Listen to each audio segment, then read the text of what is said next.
kadalasan ng mindset ng mga tao, kapag pangit ang nangyayari, walang control si God. Or baka absent si God. Hindi po totoo yun.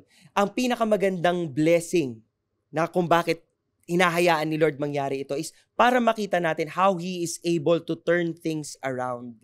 How He is able to make something out of nothing. How He is able to make beautiful things out of the dust. Sabi nga nung kanta, di ba? Itong lahat ng ito ay paalala sa atin that the Lord is sovereign in a sense that whatever happens in our circumstance today or yesterday or tomorrow in the future, si God still sits on the throne and you can hold on to His authority. Because at the end of the day, everything will fall down and worship Him. Diba? Lahat ng tao luluhod sa Kanya one day and we look forward to that day.